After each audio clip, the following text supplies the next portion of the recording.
Please guys, hati-hati dalam mengontrol emosi dan mengelola pikiran, terutama minggu ini. Mulai dari tanggal 8 Oktober 2023 sampai 15 atau 16 Oktober 2023. Kenapa? Karena transit astrologi yang terjadi itu banyak banget dan intens. Mulai dari Mars di Libra, ketemu dengan South Node yang lagi di Libra juga.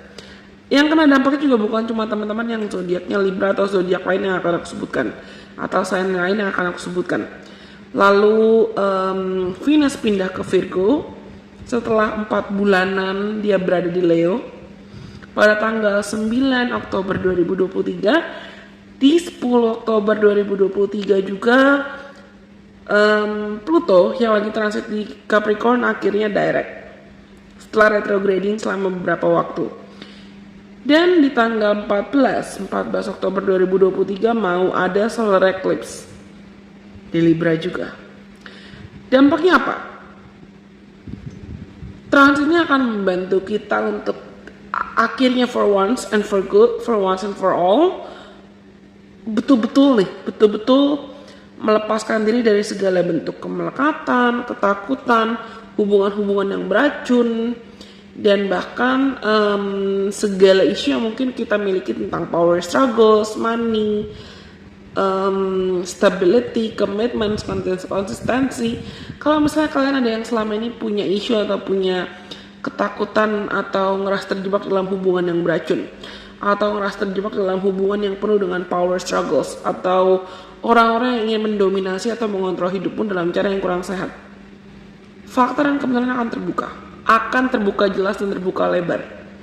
Walaupun mungkin kamu juga berusaha untuk menghindar atau pengen menghindar dalam cara apapun, pengen kabur dari emosi, pengen berusaha untuk damai-damai aja, lalu kamu mengorbankan ketenangan kamu, kedamaian kamu, bahkan kewarasan kamu. No, nggak akan bisa. Karena transit ini dengan solar eclipse yang opposite dengan North Node nanti, itu akan membuat orang jadi lebih berani untuk I'm tired to be a people pleaser. I wanna fight for myself. I wanna stand up for myself. Gue capek deh selalu people pleasing. Gue capek deh berusaha untuk memperjuangkan kedamaian, tapi gue berjuang sendirian. No. Banyak orang akan akhirnya sadar tentang values, kualitas diri, apa yang hatinya inginkan mungkin bisa bentrok atau bisa tidak selaras dengan entah itu peraturan yang ada, regulasi yang ada, atau kebiasaan yang ada, atau tuntutan dari orang-orang sekitarnya.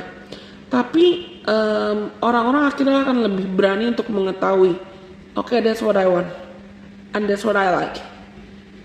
I'm gonna pursue what I want and what I like, and avoid or cut off anything that doesn't serve me anymore. Gue lebih pengen ngikutin kata hati deh. Gue lebih pengen berani ngikutin kata hati dan meninggalkan hal-hal yang udah gak selaras lagi dengan kata hati atau keinginan gue gitu lah. You gotta be more honest. A lot of people will start to be more honest with themselves and with what their heart wants. But the situation may trigger conflicts, as we could already see apa yang sedang terjadi antara Israel dan Palestina. Aku nggak ngomongin politik atau apapun, tapi transit South Node kencang dengan Mars di Libra, di mana Mars itu adalah planet di astrologi yang merepresentasikan juga tentang passion, desire, bahkan anger. Dan South Node itu lebih ke something we needed to learn from, because that's been our comfort zone for quite some time.